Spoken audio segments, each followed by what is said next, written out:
Hello everyone, and thanks for joining us for this final session. What we've decided to do quite late on in our planning between Kevin and I was broadcast this out live to YouTube. So we've got our almost 100 people who are watching us on the event on Hopin, and we've also hopefully going to have some people who are watching on YouTube. And the great thing is you can both comment, and we should be able to mention both of you. Now, what we're going to look at now is a panel session on how do we encourage more no voting veterans to move to yes when we have our hopefully inevitable independent referendum. We are waiting for Alan White from Voices for Scotland to join us. He messaged me about an hour ago and said he's dealing with a flood in his flat. So hopefully he's okay, and if not, we'll completely understand what the issue is. But I would like to welcome our two panelists and ask them to do a short introduction. First, we have Russ Denny, who some of you at the event will have met already. Hi, Russ. And also we have Ruth Watson. Hi, Ruth. Russ, so would you just like to give us a little bit of an introduction? And also, if you could just think of what's the one thing that you think would help more current no voting veterans vote yes? Okay, thanks, Willie.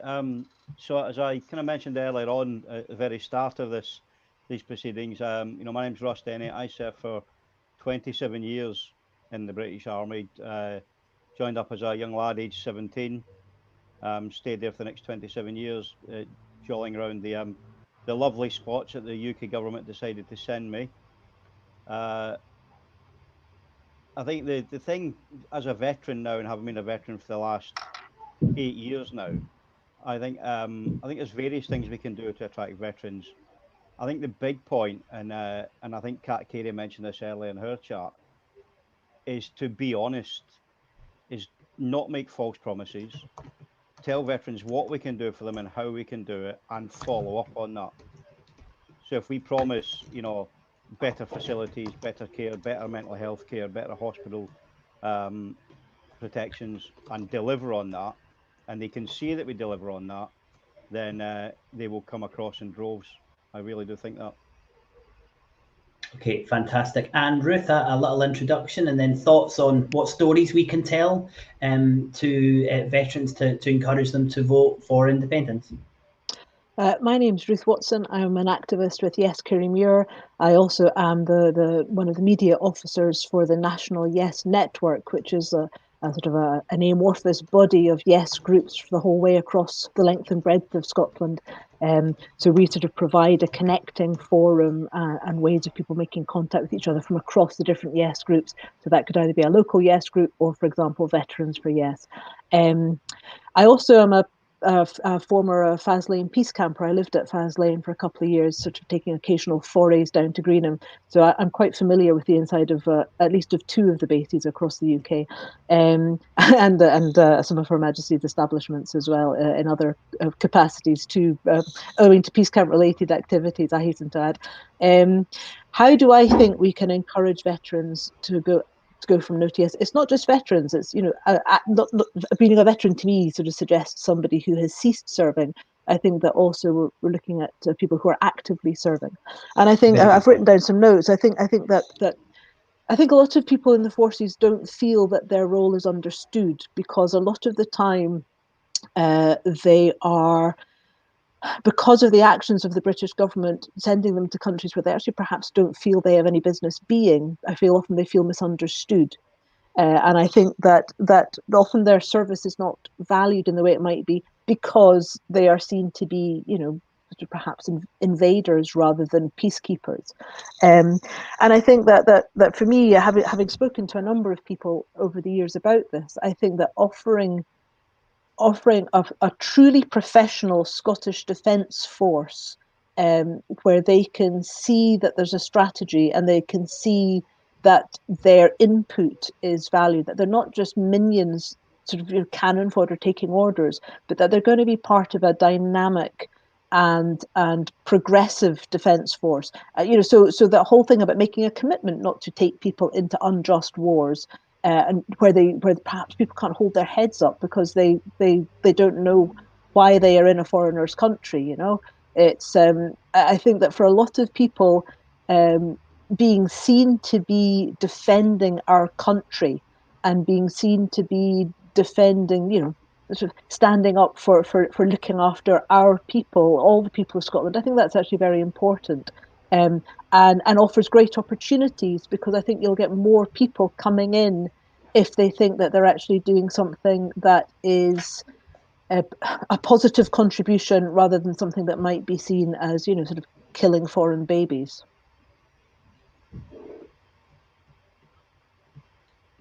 Okay, great, thanks, Ruth. When we're looking at the honesty point that you picked up on, Russ, I think that in terms of the conversations that we are having with people who currently know, there's a definite difficulty in that every campaigner feels like they're saying stuff, and a lot of the time you're not 100% true that this is actually going to materialize, because there's so much to be involved in the politics of it. But what things for definite do you think campaigners can say to serving members, as Ruth pointed out, or veterans, that Scotland will do differently that will make having served or serving in the armed services a better proposition? Well, I think first of all, we can point to the failures of the Westminster government. The military covenant, for people that don't know what that is effectively the covenant between the government of the day and the armed forces, to say that you will not be penalised because of your service in the armed forces. If you're injured, for example, in service, you will get suitable treatment. There was an effort, a concerted effort, to put the armed forces covenant into law, and that never happened. That was kiboshed mainly by the Tories, and now what it is, it's an aspiration rather than law. So they broadcast it a lot. You have the Armed Forces Covenant, but it is purely at the whims of whoever's in power in the day. So things where it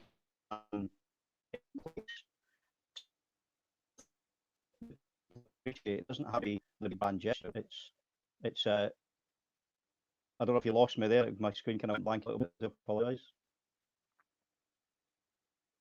So did I lose myself there? Yeah, we lost you just for about 5 seconds there. Yeah, sorry. So it's not about the grand gestures, the flag waving thing that Westminster seems so good about, and painting poppies on tanks. It's about, the practical things that people can look at. The practical things that people can look at. So this is what we're going to do, and this is what we're doing to make it happen. Squaddies, soldiers, sailors, airmen, as a whole, are very sceptical, very cynical people. So anything you promise them will be taken with a pinch of salt. But if you deliver on that, they will support it and they'll get behind you. Great.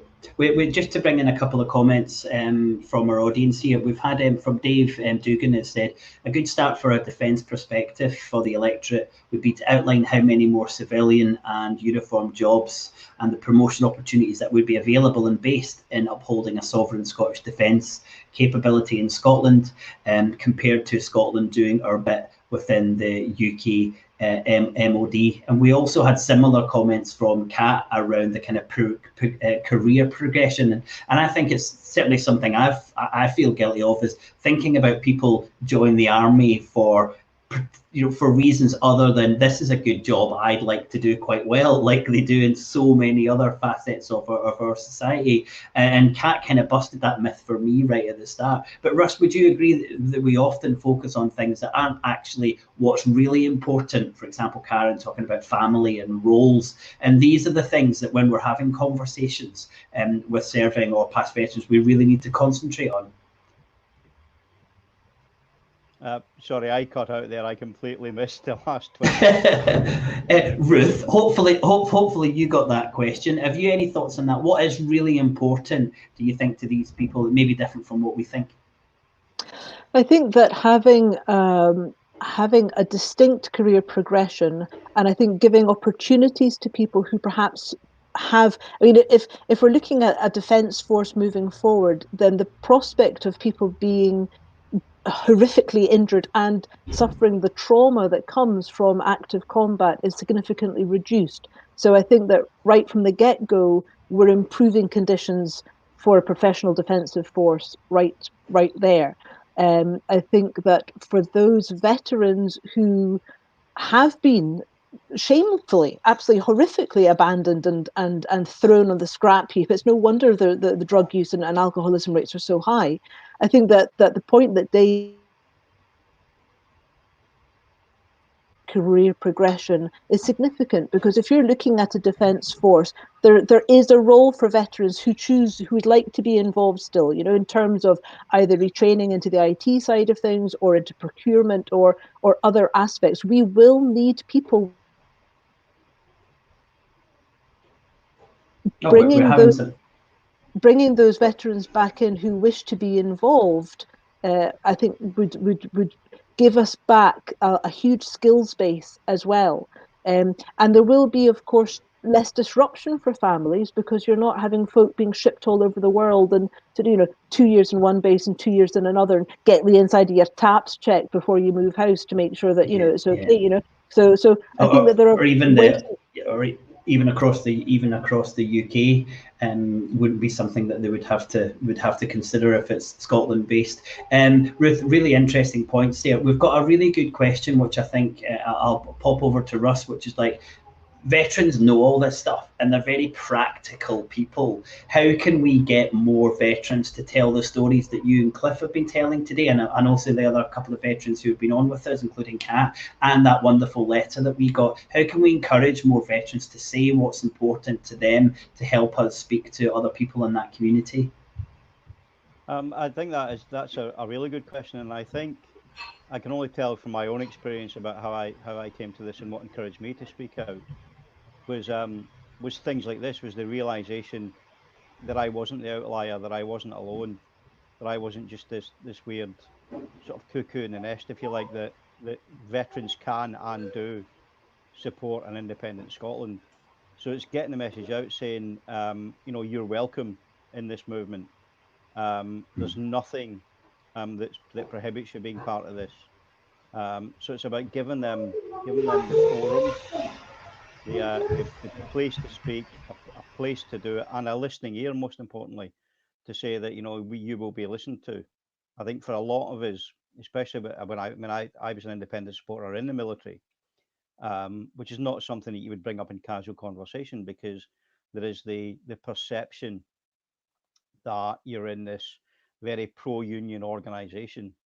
And actually, when you do open your mouth, you realise that's not necessarily the case. There is the military is a mirror of civilian life. So you have people from all backgrounds, all political persuasions, and all ideals and beliefs.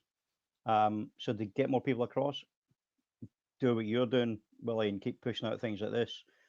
Keep speaking to people, interact with them on social media, and tell them that they're not in a minority. In fact, they're in a growing majority as it happens going forward.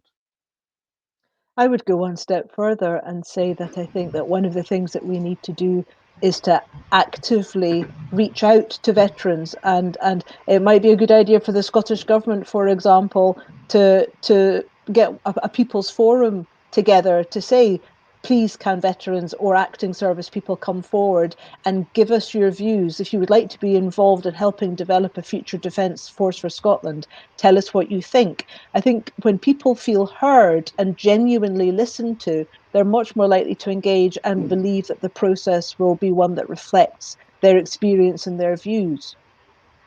I think you're really right there, Ruth, and I think part of the issue I have when we start talking about veterans is that oftentimes it focuses on the big questions: defence, trident, foreign policy.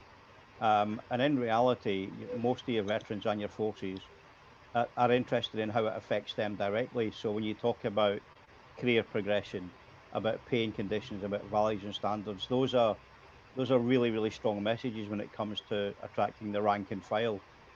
Because for a lot of people, the big questions about nuclear weapons and NATO and UN and things like that, they're all decisions to be made, if you pardon the pun, above our pay grade.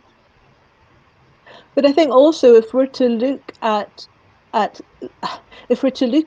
mean, in the past, the local battalions and the localized nature of the armed forces and the different sort of corps within them meant that people knew squaddies. They knew there was people that they knew of that, well, it wasn't this kind of like, oh, well, that's them over there and that's us over here. We're civilians in their squaddies or in the neighborhood, because they were from your community. And I think that losing the local battalions and the local names has made a big difference. I think that for an independent Scotland, an independent defence force, having the Black Watch, having the Royal Scots, having the traditional names that people can get behind, that have a locus, having the Gordon Highlanders, having that locus back, you get local pride, but you also get local recruitment. I know that, my son occasionally says, oh, he'd be quite interested in being in the armed forces, but only if it was a defensive force. He doesn't want to go out and go to war in another country, but he is very interested in being involved in making his own country better and being part of something that he can see has value and has worth, and that he isn't going to be co-opted into something which he thinks is immoral. And I think that involving serving most of the, I don't know a huge amount anymore, but those within the armed forces that I do know of, they're there because they want to be technicians or engineers, or they're interested in that aspect of their career and making their country a better place. Having this whole thing about going out to war, when you somehow kind of it's that moment where you're going to go, oh my goodness, are we the bad guys? You know what I mean? It's nobody wants to feel that way. Some brilliant points from both of you there, and tying in with a couple of comments, and then I think you both said this. It's important that a Scottish Defence Force, if we call it that, feels integrated into society and not this kind of silo separated. And we had Peter mention here, and part of the presentation Colin gave at the start is to look at our defence services, but see them a bit like the National Health Service as an integrated part of Scottish life, not a separate organisation. I really like the points about looking at career progression outside of the armed services and building that in, and the idea of having some kind of social kind of accommodation credits being in the armed services. All these things I think are really positive. And Russ, as you said, these are the things that make that make a big difference to how people are viewing the armed services. Is that definitely a point you'd like to kind of reiterate, that we really need to be focusing on, not Trident, not even regiments perhaps, but on how the conditions are and how they will be treated differently in an independent Scotland? Yes, and I think the UK Armed Forces recruitment has tried this really, really well. It's about selling the opportunities. So they really diminish the kind of fighting foreign wars part, and it's all about flying aircraft or fixing aircraft or doing the jobs. And I think actually for a Scottish Defence Force, if that's what you want to call it, actually having a defined career path and almost kind of apprenticeship type level, you join the armed forces, it's an alternative to going on to university or to doing an apprenticeship. It's something else that could be put on your CV to say that you've done it, and it becomes really attractive proposition. Then it's another avenue for people to follow. And it's not just an avenue that people follow straight out of school. If you have a professional defensive force, then somebody who has had a career, for example, in medicine, might then choose to go in and go, well, actually, no, I could be involved in rehabilitation, or I could be involved in, So I mean, my grandfather was actually one of the pioneers of plastic surgery, and he did that in the trenches in behind the lines in the First World War. He sort of helped people keep a face or save their lives, and he was determined. He was a colonel back in the day, and before he died in the Second World War, and he was a strong advocate for peace, and he very much said that he thought that governments should not be allowed to go to war unless they consulted with medical surgeons first, or had medical surgeons on the war board, because he said if people could see what the troops go through, they would not send them to war. And I think that we have to facilitate this mentality where we value our armed forces, we value the people and their potential sacrifice. If somebody were to try and invade us, and I think that is less likely, I think we're much more likely to have somebody hiring a fishing boat and going dredging up all our power lines and killing our internet as an attack, rather than actually an invasion force. I think boots on the ground is less likely now.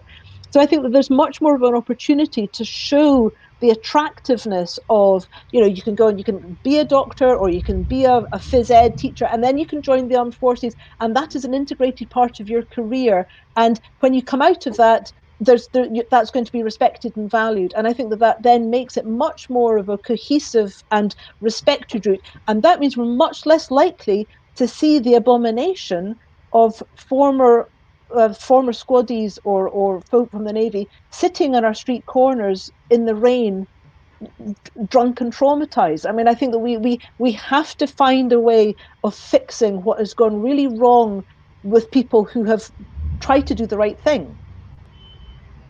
Absolutely, and Russ, one way to do that, or probably the most important way to do that, is actually to have veterans involved. And it's great that you and Cliff and others are so involved in where we're trying to move towards with an independent Scotland and an independent defence force. Simon Jones has just said, in disability rights, we have a saying, nothing about us without us. How can we make sure that veterans are plugged into the decision-making process that affects them? Any thoughts on that, Ross? Well, I think it was mentioned earlier. When you talk about the shape of a Scottish Defence Force, you talk about training and recruiting. You've already got a pool of specialists there. You've got all your veterans from Scotland that already have all these specialisms. They already have the knowledge, the background, the experience. So that could be the core cadre of your future formation of a Scottish Defence Force. There's always a worry that things get politicised, that it's taken at hand. But you're right. I think if you can involve veterans, not just veterans, but people that have experience of interaction and dealing with the forces as well. People like yourself, that Ruth, that probably were at the sharp end of some of the things at times. What was the positives you took from that? What was the negatives you took from that? How can that inform how the Scottish Government or the Scottish Defence Force approaches these things in future if it needs to? So the people are there. The people with the knowledge, the experience are already there. And it's about using them. It just takes the political will to include them in the conversation, because as you're finding out when you do things like that, we are more than ready to speak about what's important to us. One of the things I was very struck by was when at Faslane and at Greenham, we would get squaddies or folk from the Navy. I'm not quite sure if it's folk in the Navy are squaddies or not, I'm afraid to say. But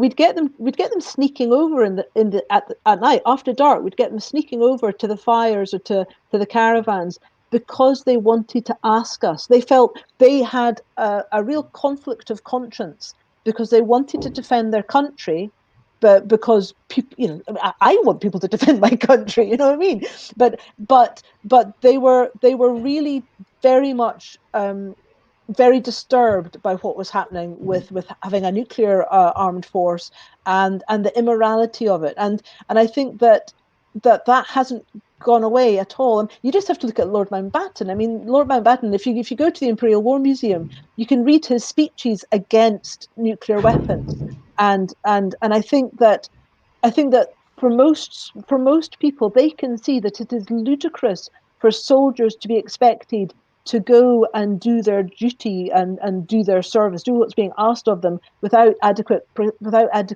equipment.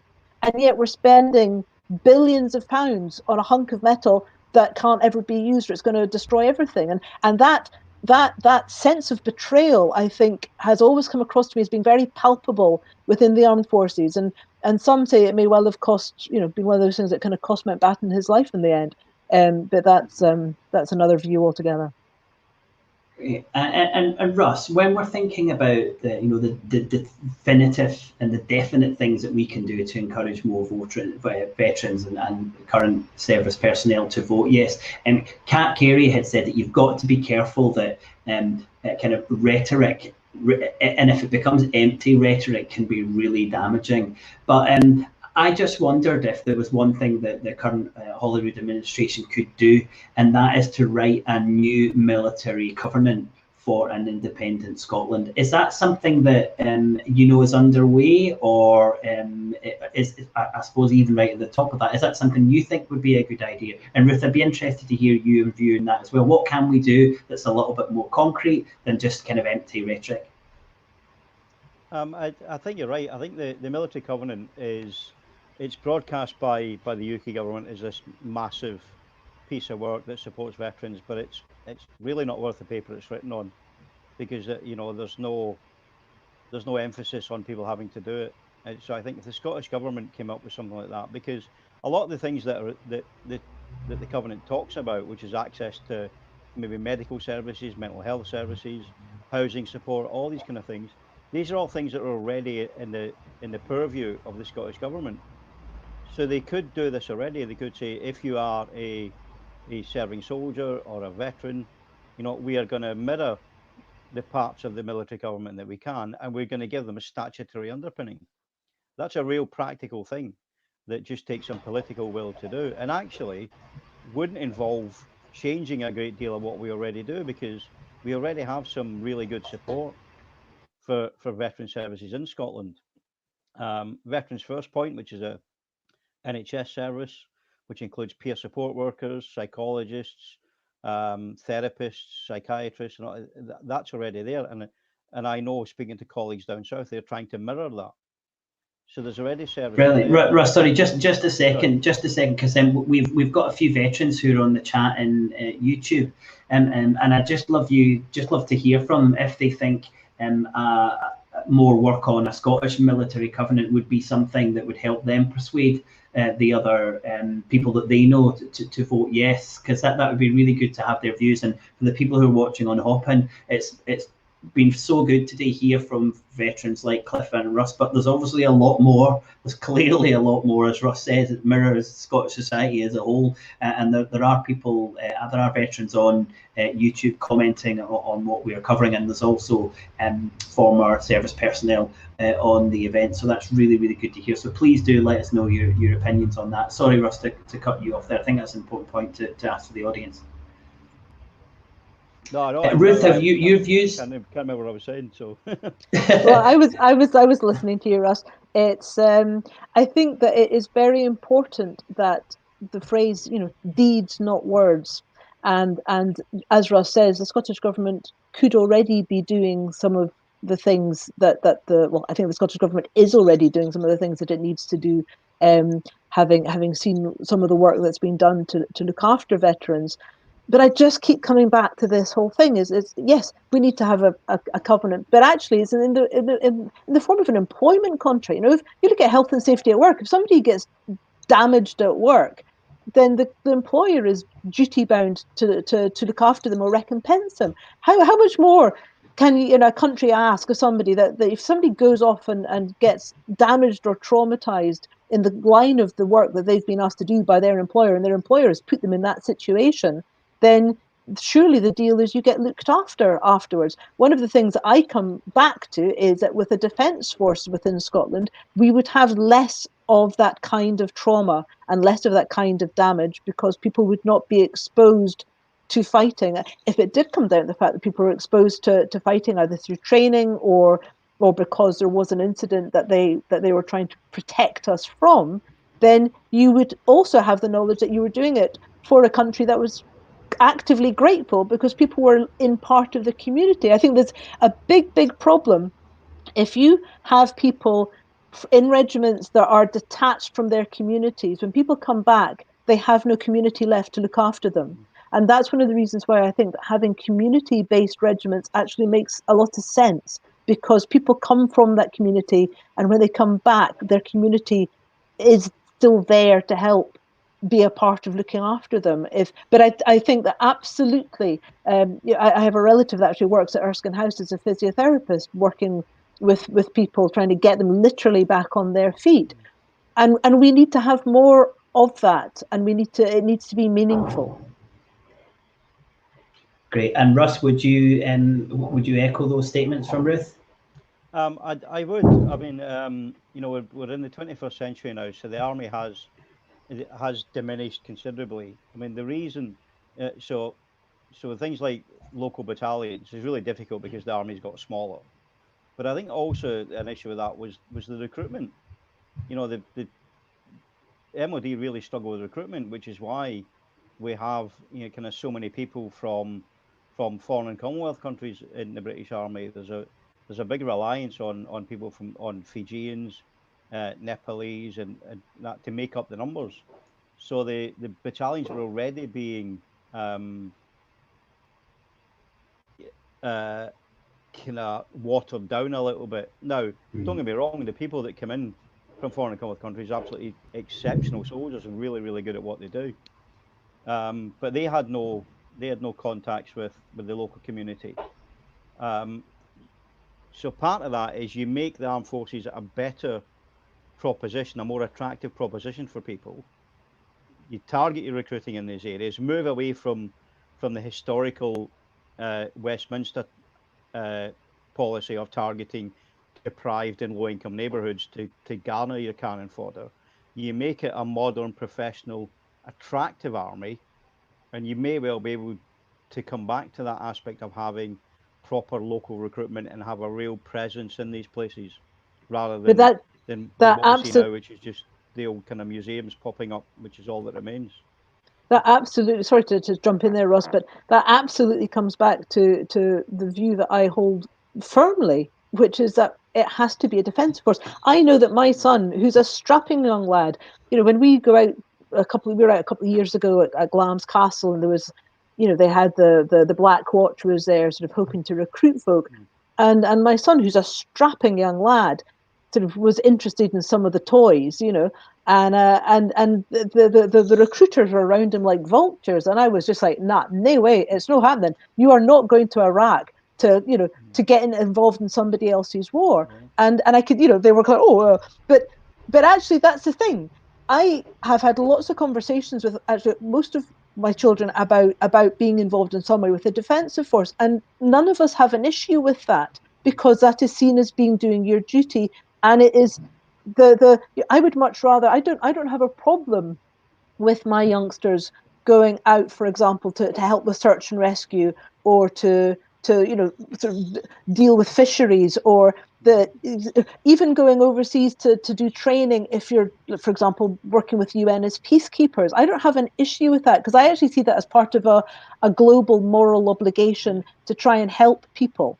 I mean, I don't have a problem with helping people. I do have a problem with being used as a tool to go and take somebody else's oil or somebody else's land.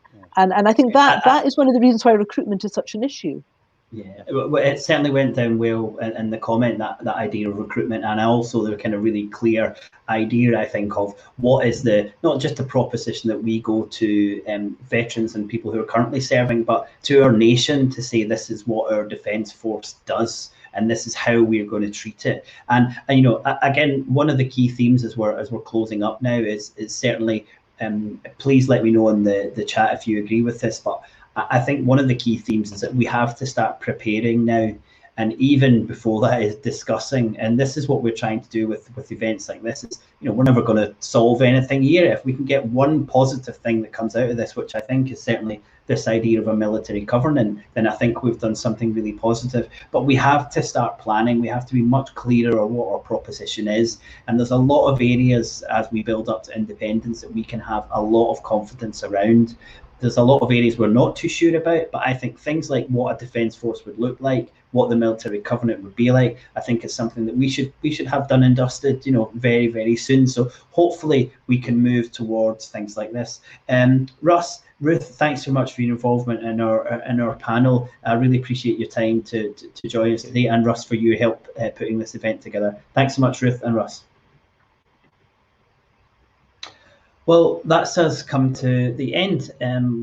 It'd been really great to have your involvement with all of your questions. I hope you've enjoyed today, and I hope you've taken something away from it. And again, to summarise, I think that we have said that we've got a clear idea as a nation what we want our defence, our army to do. And I think we have to be much more vocal to politicians in Westminster and in Holyrood about what we want that to actually look like. And I think it's really important that we start planning and we start having these conversations. So please do share the content once we're done here and we upload it next week to YouTube. And thanks very much for your involvement. And please keep supporting the work that Independence Live does to have these conversations. We're really trying to tell Scotland's story differently from how it is in other media. So we really appreciate your involvement today. Thanks for staying that little bit longer with us, and enjoy the rest of your weekend. Thanks very much.